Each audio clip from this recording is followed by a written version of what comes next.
Is that your ocean sound effects? Yeah. It's disgusting. Hello, you are listening or watching 15 minutes or less with me, Mabs. And me, Amy. Paris too. Amy with ocean sound effects.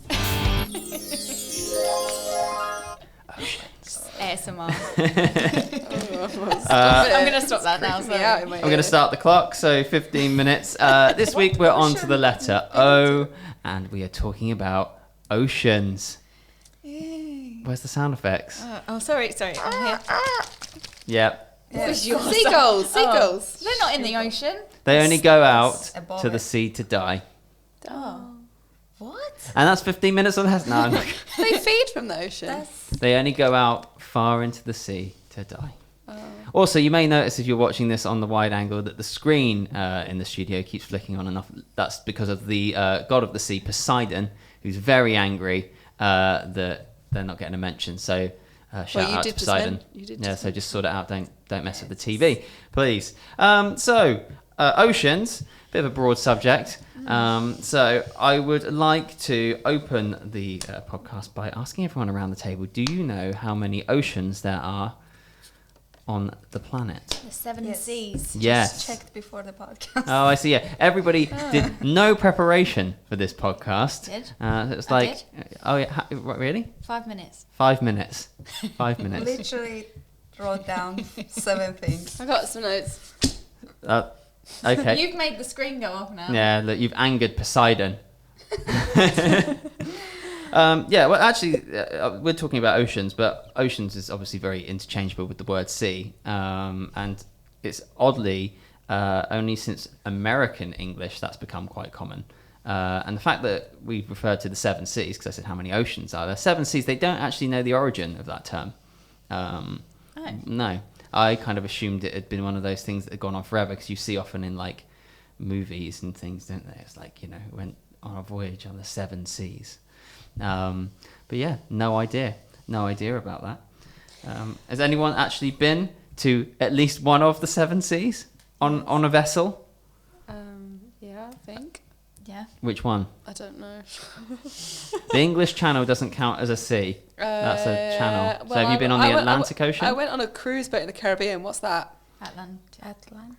Well, yeah, well, it's probably, is it the North Atlantic or the South Atlantic? Probably the North, I would say. The Caribbean Sea might be in that. Can you name the 7 seas? Yes. Yes, I have a laptop in front of me. So Don't Google it. Anything you want to know. Look me in the eye. Pacific, Indian, North. Atlantic. Yeah, 2 of them have north and south. Yeah. So Atlantic, south and north. Did I say Indonesian? Is You said Indian, which is correct. Pacific. So I've got Indonesian as well. Is that right? So yes, you've got the North Atlantic, the South Atlantic, the Indian. Yeah. Arctic, The Arctic. Yes. Pacific. Yeah, South and north. that's correct. And there's And one the that last everyone one. forgets. Mediterranean. No, that's the sea, isn't it? The southern. Is that a sea or ocean? Southern Oceans. Yeah. Oh. Yeah, the Southern Oceans. You been to any of these oceans and or seas? On a boat or otherwise? Anyone been cruising? Yeah. No. Yeah, well, it's the Caribbean. Yeah. That's Yeah. what I just said. Yeah, but no one else. Well, I've been to the Caribbean, but not been cruising on the ocean. I don't remember So- cruising around. Are That would be seas nice, within though. oceans, or are oceans separate from seas? Oceans and seas are the same, but it's the Mediterranean Sea, technically speaking, isn't an ocean. So what is it part of? The yeah. So where I was in Singapore and Bali, that was in Indonesia. So what's that considered as? Pacific? Yeah, So then I've been there as well then. there you go. Nautical. Very nautical. We're meant to be quite a seafaring nation, us Brits, apparently. I hate it. I hate the sea. Do you? Yeah, don't like it very much. And the reason for that is, does anyone around this table, has anyone around this table, you may have if you've listened or watched, experienced seasickness? Yeah, I have. I don't like being on the sea. I like being in the sea. Yeah, that's a very different thing, isn't it? But yes, get your sea legs is often the term. No, it doesn't affect me, but I know like when you go on boats and ferries over to France, it affects so Oh, many it's people, horrible. and so many people are just ill. Oh, wouldn't do that again. I once got a ferry across the English Channel just to Jersey and Guernsey. It's not a very long trip. It's only about an hour and a half. And it's one of those ones that you can, drive your car on, and then when you get off the other side.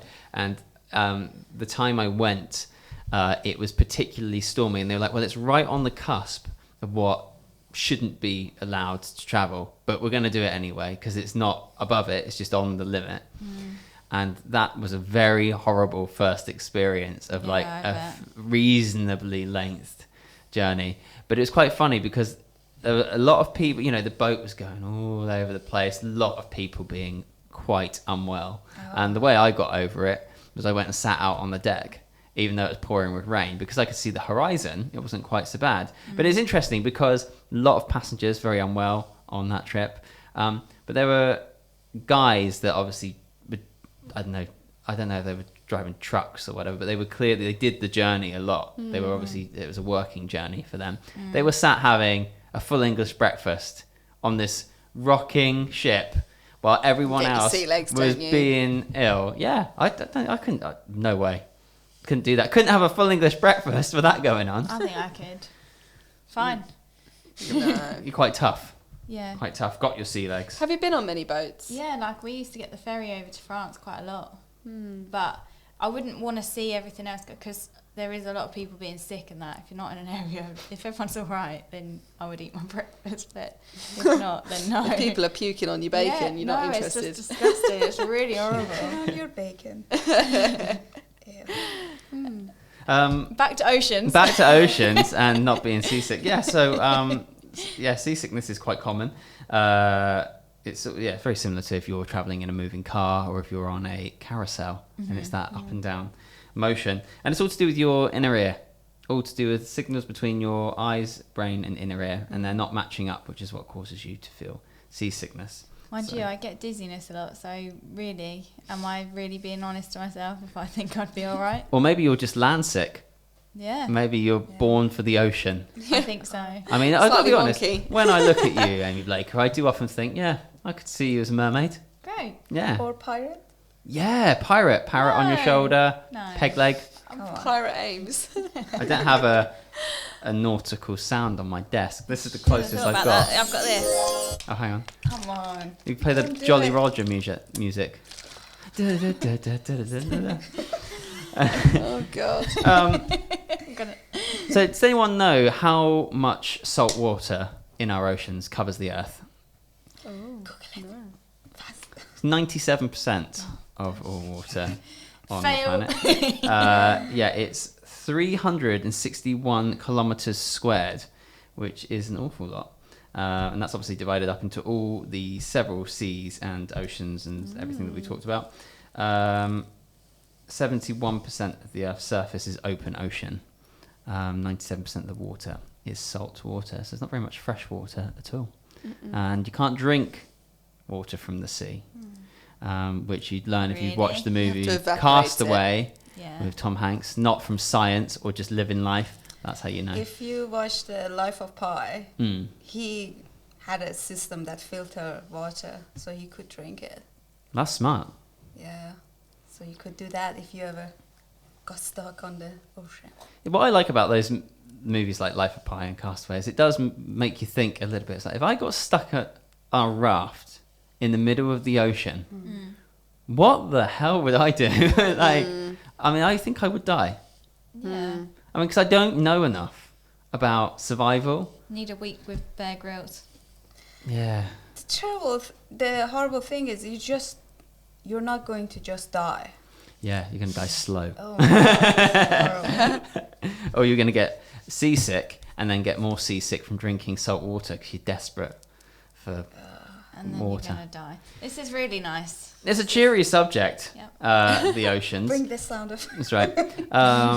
No But one needs that.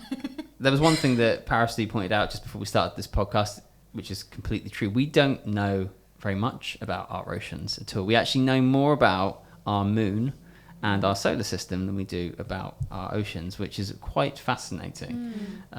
We have, oceanographers believe we have explored less than 5% of the world's oceans. So there really is an awful lot left to be discovered. So they're constantly discovering new species, aren't they, in the sea? Like things that they can't get to because of the depths of the waters. yeah, well, the biggest mountain range on Earth is under the sea. Yeah, I found out the deepest sea is 6.8 miles deep. That's very deep. I have a house that tall. No, not really. No, don't. It's a pointless thing to say. It's not true. Yeah. So I don't know about you, but how would you feel if there was an advance in human technology within our lifetimes which allowed you to live under the sea? Could you come and go? I mean, I don't make the rules, so I'm going to say no. It's like going to Mars, though, isn't it? I don't mind going to Mars, but I don't want to live under the sea. And what's the difference for you? The difference is, I think I like to see the sky, sun. I don't want to be under the water. It's very dark, Yeah. very, very dark under the sea. Yeah. And it'd like be living in constant nighttime, which was our previous episode. And some people are afraid of the dark, as we learned. I'm not afraid of the dark. I just wouldn't like to live in darkness. It would be very cold as well, living under the sea. I don't like cold. And a lot of creepy animals down there. Yeah, it depends how deep, I suppose, in the water you go. I mean, if you like living in the shallows, I think even in the shallows, I don't like those little fish that swim around your feet sometimes. What? Yeah. That's enough. I love that. wasn't there a terrible movie called In the Shallows that was something to do with sharks? No. I don't know. I'm seeing Yeah, I like think 3 there blank is. faces around this table. No, I think there is a film In called the In the Shallows. Shallows. Oh, I saw a film. No, this is so off topic. I should have spoken about this in movies.